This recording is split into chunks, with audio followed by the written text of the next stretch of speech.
OK, so first of all, I want to say thank you very much for coming to this. And I want to say thank you to Codemotion for inviting me to speak to you all today. I'm Haggis. I am the founder of Copperstone C, which is a games narrative design consultancy. I'm also a professor of creative and entertainment video games at NHTV University, which is Breda University of Applied Sciences in the Netherlands, so about an hour on the train away from here.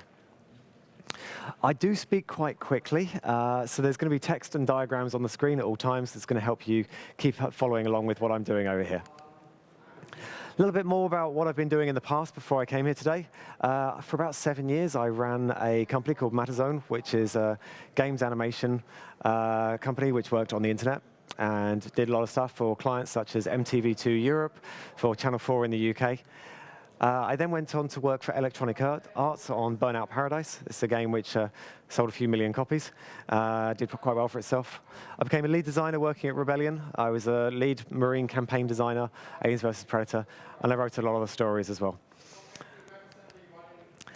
More recently, I released a game called Fragments of Him, which is a slow-paced, emotional storytelling game about a man who dies in an accident and how his friends and family come to terms with the loss. Quite an unusual video game. Not many video games kind of deal with these kind of topics, but there's a few more coming out that work in these kind of ways. And like I say, I've recently started Copperstone C, which is a consultancy which helps other people work on these kind of games, develop their own games design skills and their storytelling skills as well. So in this talk today, I'm going to be giving you a broad picture of what the video game industry is like. This model that I'm going to be presenting you has been discussed with representatives from Sony, from Microsoft, from Nintendo, among many other people. And so it has a very solid basis in industry approval. People have looked at this and they say, yeah, that is pretty much how our industry works. You're welcome to ask questions at any time, but we are hoping to have a question period at the end, so you might want to save it up for that point there. So let's get started with a little bit of history about the games industry. Now, we started fairly recently. In comparison to other major fields, video games are a very young medium. Atari launched Pong, the game behind me, you may recognize, in 1972. So that's 45 years ago. So if we were going to compare that to cinema, which is an industry we get compared to a lot, that would mean that we're in the equivalent of 1937 in the age of cinema compared to the age of video games. So where was cinema 45 years after it had started? Well, I think the first talkie film in cinema had only come out 9 years beforehand. Snow White was released by Disney in 1937. Charlie Chaplin, the previous year, had one of his greatest hits with Modern Times. Fantastic film, very enjoyable, but quite old-fashioned. Doesn't have much what we would consider modern cinema in there. Orson Welles was going to revolutionize what cinema really means, what film really means, and all these ideas in the language of cinematography with Citizen Kane, which comes out in about 5 or 6 years' time. That's not even happened yet. And even in a decade time, in 1947, only 12% of movies are going to be filmed in color. That's where cinema was 45 years after it was born. That's where they were. And that's where we are 45 years after we were born. Is this the peak of gaming? Is this the future of everywhere we will go? Is this going to be where we're going to be when we reach the same age that cinema is now? It's not bad, but there's a lot more we can do. And so I'm going to talk to you a little bit today about kind of where we are as an industry, what kind of shape of what place we're in at this time. Because the games industry is huge. I mean, compared to cinema, we are dominating them in terms of sales. Last year, we actually tipped slightly over $100 billion globally. That's an enormous amount of money. We are much bigger than cinema, we're bigger than television, we're bigger than music, we're bigger than books and theater. All of these things combined rarely even come close to us. Games are a huge, huge business. So the culture and economics are really part of understanding the meaning of video games. And there are common political talking points about how games should be supported within society and by culture and the government. But I don't think it really gives us an insight into the way that games are created here. We often hear about serious games, applied games. These are terms. Who's heard of these terms? Are you familiar with these? Yeah, about half the people in here are familiar with that. I'm going to be talking to you today a little bit more about what those terms mean, and also other types of games. But typically, these are discussed without a common understanding of what those terms are supposed to be meaning for players and for developers. So let's take a developer's point of view. And games are very hard to categorize from a player's perspective. There's just too many players, too many different ways of going about this. For example, some players think the most accurate simulation in the world, like a really hardcore fighter game, is going to be the most fun thing ever, when a lot of other people would far rather play an arcade game, racing, shooting, punching things in the face. These are all different ways that games can be made. So we can measure audience size, we can get these kind of ideas, but do we really understand kind of what happens in development? What do these things have in common, and what are the differences in the strategies and how they work? So in this room today, we are surrounded by creators. We're surrounded by people who are problem solvers, who use software to change the lives of people around them. So let's try and understand a little bit how games developers go about doing these kind of things. I'm going to be drawing a diagram to do this. So this is the model of the games industry, and I'll be filling it in as we go. Like all good diagrams, it has axes. Everybody loves graphs. Makes things easier to understand. And I'm like a good diagram person, I'm going to label my axes. My first axis is going to be labeled interest or applicability to real life. This isn't how applicable it actually is, it's the interest in how applicable it is. And that will become more clear in what I mean with that as we go in and we start filling in the diagram. On the other axis, we have the interest in entertainment. Unfortunately, I'm a designer, so I've started off with being very interested in there and not very interested over there. Again, it will make more sense as we go. And that side is going to be about fun. We're going to draw a curve in the middle. It's a nice bell curve, which we are going to label fun. Fun is quite important to video games. You may have heard of fun before as being a major factor about why people play.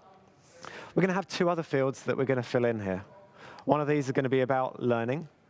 The other one is going to be a related term, which is experience. And again, I'm going to talk to you more about how this shapes games as we go. We're going to divide this diagram up into different pieces. As we can see, each slice of this diagram has different factors and qualities, a sliding scale of development there, and a different level of interest in these different things. So let's start putting one of these terms into there. Let's add in serious games. So serious games are a form of game development which is very interested in teaching people new skills. It brings in new knowledge, new skills in ways that hopefully use fun and competition to help the didactical impact of these things. They're all about making sure that fun is there and is a major part of the learning process. However, accuracy, learning is the most important part. Fun is just this tiny little section down there. And if the fun impedes on the learning, the fun goes. The learning is the most important part of the developer's perspective on making these kind of games. So to give you an example of a serious game, this is one which was made to teach doctors and nurses how to work in hospitals efficiently and safely. Now, for obvious reasons, you can see that it might be a lot safer and very desirable to be teaching people how to work in hospitals without perhaps having real lives at stake. Video games can help you with this kind of thing. And obviously, areas such as VR can help with this kind of training. And this is where emerging technologies of VR, I think, are incredibly important in terms of trying to make people feel like they're in that space and perhaps to think a little bit like they're in that space without having to do it in the real world to begin with. Another example of this is a game which was about the Israel-Palestine conflict. And it looks at different strategies, different behaviors, and the results that can come from those behaviors. This is an incredibly complex, deeply historical situation with so many things going on it. And it helps people think about that situation in new ways, think about new ways that peace perhaps could be found, and get some new insights and decisions made in that area. Really interesting kind of simulation almost that's going on there. So let's add that there in the diagram. Let's add on the next stage of it. This is applied games. Applied games are similar. They want people to change their behavior, but usually it's working on things that people already know they should be doing. Behaviors and activities that they know in their life, but they don't perhaps choose to do because maybe they're boring, or they're hard work, or they take effort, and there's easier, lazier things to do. So to give a nice example of this, here's a classic one that a lot of people talk about. It's the escalator and the staircase. Now, when we're leaving a tube station, the metro, the underground, most of us are going to take the escalator, aren't we? Really. We know we should take the staircase. It's not like we need to be told, hey, did you know taking the staircase is healthier for you? We all go, yes, we know it's healthier for us. I'm just choosing not to. So somebody thought, well, how about we make it more fun to go on the stairs? So they added a piano to it. Suddenly 80% more people are taking the staircase because it's a little bit more fun. It's a little bit more unusual. Now, serious games and applied games are a really fast and rapidly emerging area of technological development, and it's a strategy for getting people to change their behavior. So we don't really know the longitudinal effects of this. Are people going to continue using the staircase if it's a piano every day? If every staircase became a piano, would we just still get on the escalators? Quite possibly. So there's a lot of research to be done in this area. We still don't know the long-term effects of these things. But it's an interesting area, and it could be powerful, certainly in the short term, and hopefully that might help us be healthier people in the long term. There's a lot to see there. So let's move on to the next part over here. Let's add in some entertainment. Fun. Fun is the most important factor within this. Sometimes you can learn things from this, but fun is going to be the dominant interest. Sometimes experience becomes a little factor in it, but fun is usually the dominant interest. Now, what does fun mean? What is fun? I think this is a very deeply personal thing. So, for example, exploration of a virtual world. That can be very, very enjoyable. A lot of people will just run away from every fight as long as they get to see the hidden temple. That's cool. That's fine. Autonomy. How often in our lives do we feel like we can do something without having other people relying on us or needing other people to back us up all the time? Sometimes it's great to be the hero in your own story, and that can feel very, very good. Challenge. Games can present things which are uniquely difficult, but also low stakes. It doesn't matter if you fail, you can keep on trying until you become the master of that challenge. And of course, mastery, learning a whole system inside out, becoming an expert at a particular thing, is a deeply satisfying activity. I think as human beings, we love being good at things. And video games give us a way that we can actually learn to be a master of a control system or a whole sphere of influence. It might be a small one, but it's easier to manage than perhaps our daily lives. And that can be fun. That can allow us to step outside of ourselves and feel good. And that relaxation can make us a more efficient employee, a more efficient partner to the people we love, and feel better about our lives. Fun is incredibly important to feeling good and happy, and that is incredibly important to our social lives and to our work lives. So video games, the entertainment value here is enormous. Let's look at some quick examples of these kind of things. And obviously it started with Pong, but it's come on a long way since then. Things like the Call of Duty series, multi-million-dollar franchises. Grand Theft Auto 5, that sold, I think it was $1 billion worth of sales in the first week, maybe more, I can't remember now. It's a huge amount of money going through these things. These are massive productions with enormous scales, hundreds of people involved, millions of dollars being spent on their advertising. World of Warcraft has been going over a decade and still has millions of players. This is an amazing franchise which exists here. Candy Crush Saga. Who's played Candy Crush?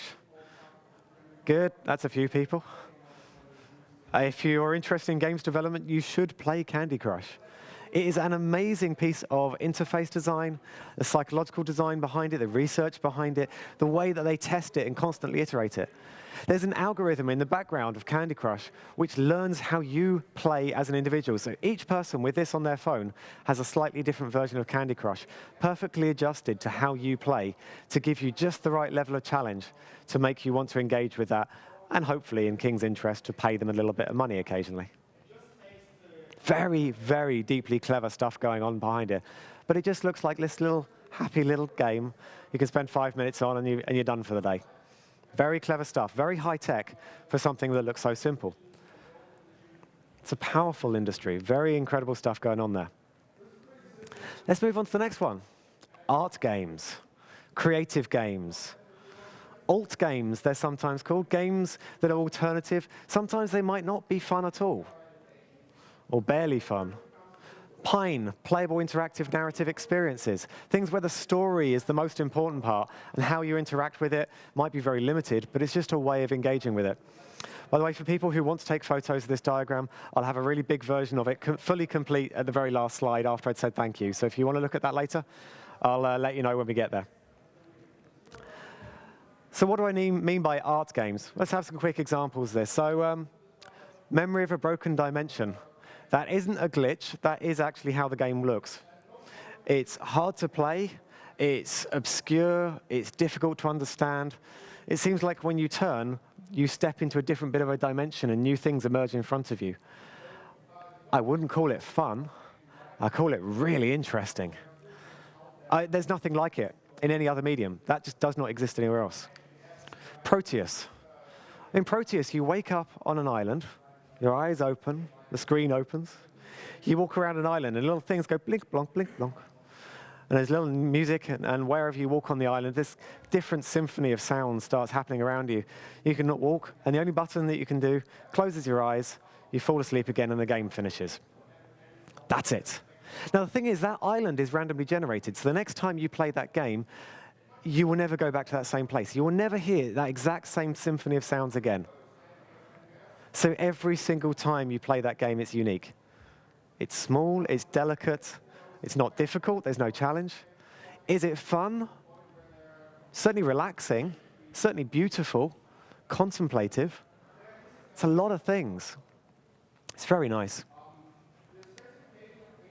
Then we have that dragon cancer. This is Ryan. It's his wife, Amy, and that's their son, Joel, who died when he was 3 years old. These are real people. I've met Ryan. I chatted with him a couple of months ago. Lovely people. This is their story about how their faith helped them through the death of their son. This is about religion and belief and love and family and parenthood. I wouldn't call that fun. Fun would be a very hard word to apply to this game, but it leaves an impression. It tells a story. It's something unique and powerful. A bit different from Candy Crush. It's my own game, Fragments of Him. It's got some autobiographical parts in it.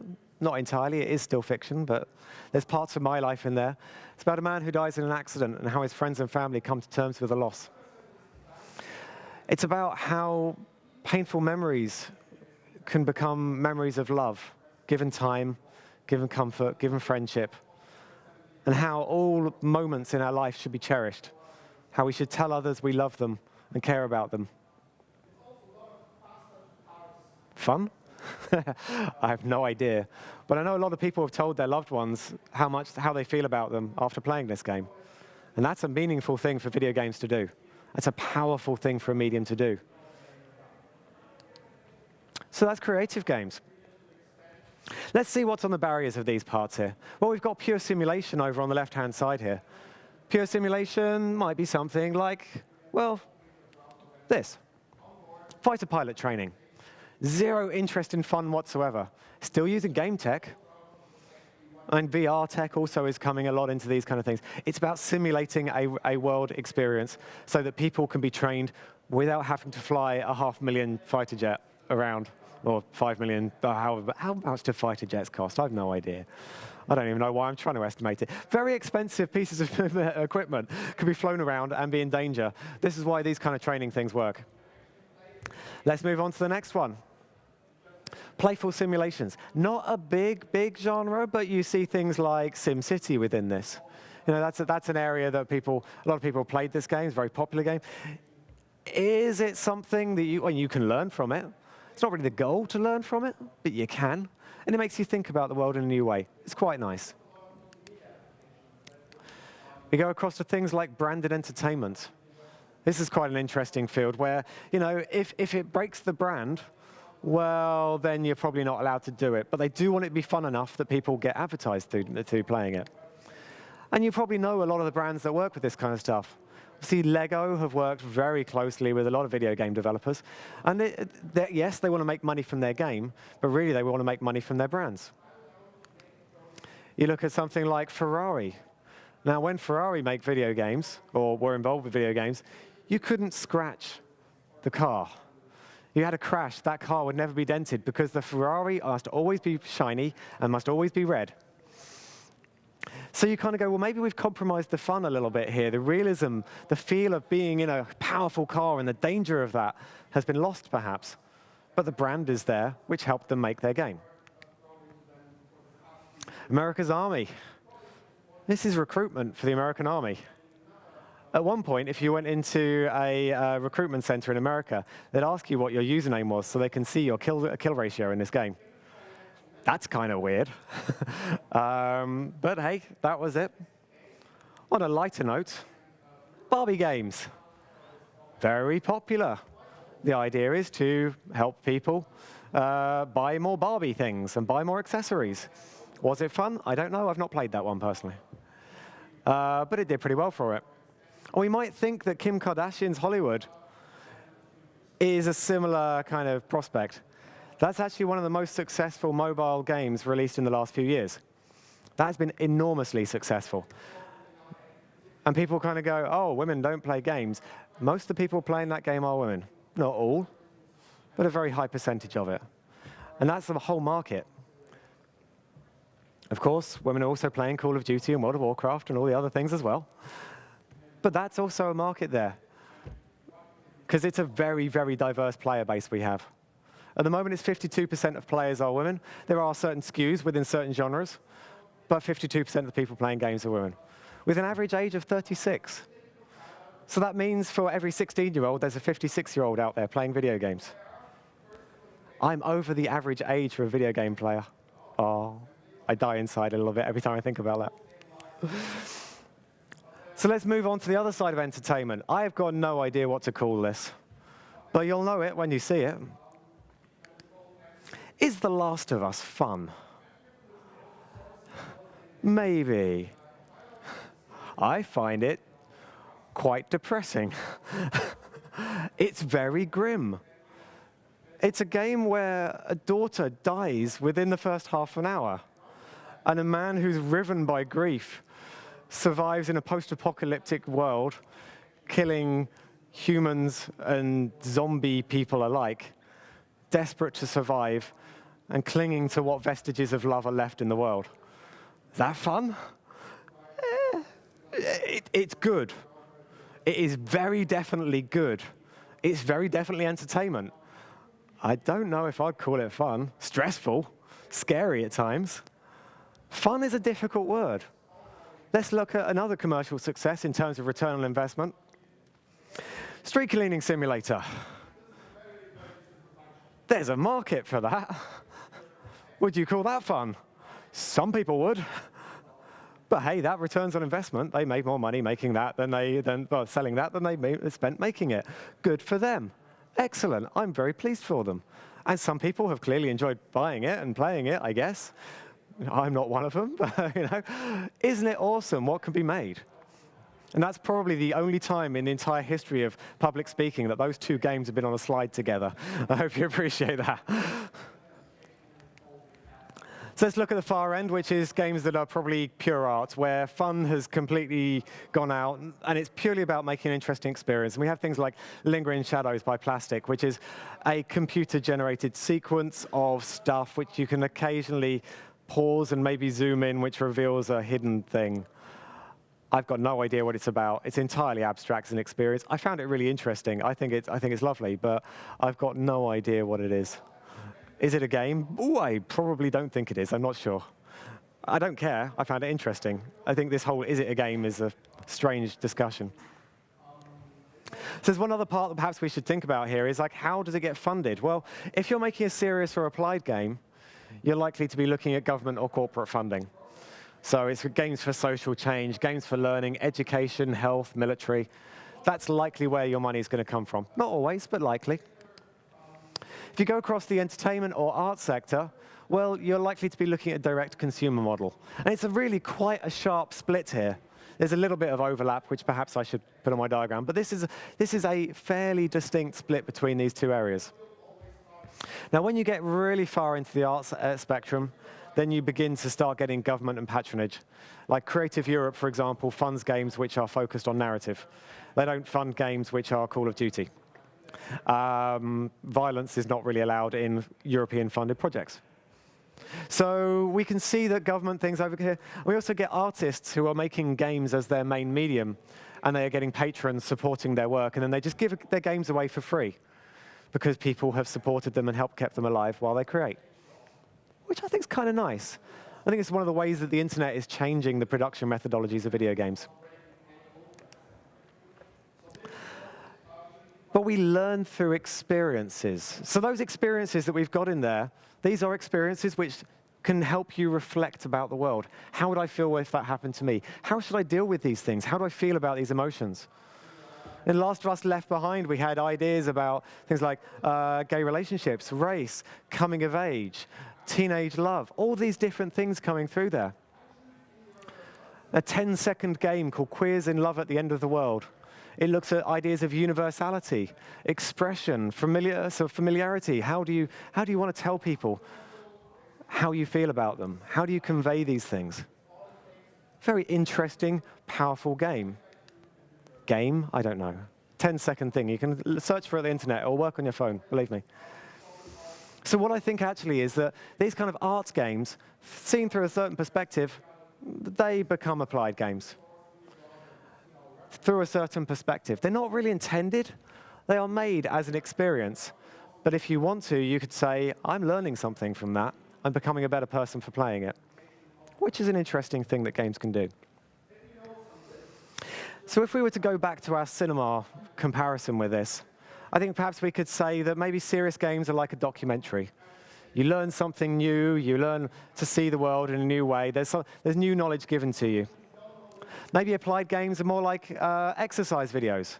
You know, you might know that exercise, but you watch the video again to help you learn, to remind you how to do those things properly, to remind you and encourage you to keep on looking after yourself, encouraging healthy behavior.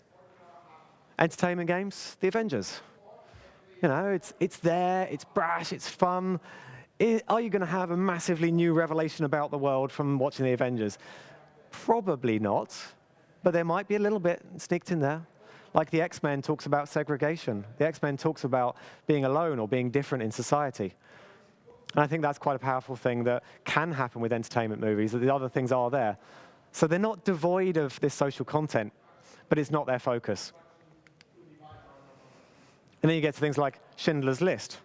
Schindler's List, I think there would be very few people that would say that's a fun movie. If somebody did say it was a fun movie, I might be slightly worried. But it's a good movie. It's a high-quality movie, and it is part of the entertainment industry. It is a movie. It's a film. It's telling a story. It's got all the editing techniques and the cinema techniques that we know about. Cinematographic. There we go. Or Eraserhead. That's a hard movie to watch. Has anybody seen Eraserhead? A few people. Did you have fun watching Eraserhead? Yeah. Everyone goes like that, yeah.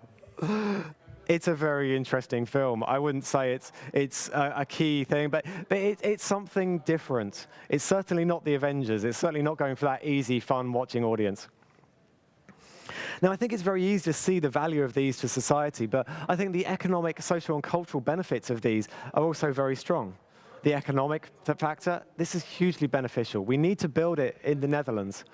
The Netherlands entertainment games industry needs to get bigger. The government needs, I think, to invest in it, and the European Union needs to invest in this stuff. There are social benefits. These are reflecting on society. They're helping us think about things in new ways.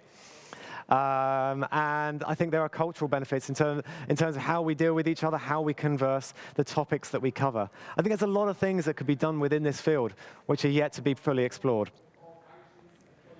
So where are we going in the future with these elements here? Well, I think economic growth is likely to continue in all fields, from serious games through to art games. I think it's continuing to be a larger market there.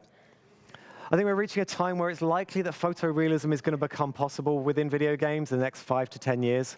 That's quite likely, but I do wonder if it's desirable. Is a game more fun because it looks photorealistic?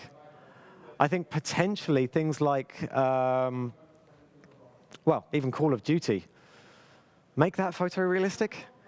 Yeah, I think that might become less fun. You know, you hear these statistics about the First World War and how few people actually killed anybody else because shooting somebody else is horrible. We don't actually want to do that. And do we want that to look as real as it possibly can? I personally kind of don't. But it is also very interesting because if you look back to the 19th century when photography came out, you also see a coincidental shift away from realism in painting. So it became possible to be photorealistic through photos, and then suddenly abstraction came out, cubism came out, postmodernism came out, fauvism came out, or pointillism exploded because photorealism wasn't the only sole goal of the representational arts. So I think there's a possible explosion that could be coming through here, which I think might be very, very good for the games industry. And it certainly shows we're at the beginning of a huge cycle. I think fun is going to continue to be the major market for this kind of stuff, but I think a new generation of players are going to treat games just like any other media channel, like YouTube or reading the news or checking on Facebook. Games are just another thing to do. And I think the hardware is going to be omnipresent. Like we have our phones in our pockets, I think these are going to become increasingly powerful as games machines to become something that the idea of sitting in front of a TV is not the only way we think of playing games, or sitting in front of your laptop is not the only way of playing games. But I do have some skepticism about VR. I like it. I think it's very, very powerful. But I think there are other things that are more interesting. I think in the near term, I'd probably be betting on location-based gaming, mixed reality games, and augmented reality becoming more significant for games players in the short term. VR is definitely here to stay this time.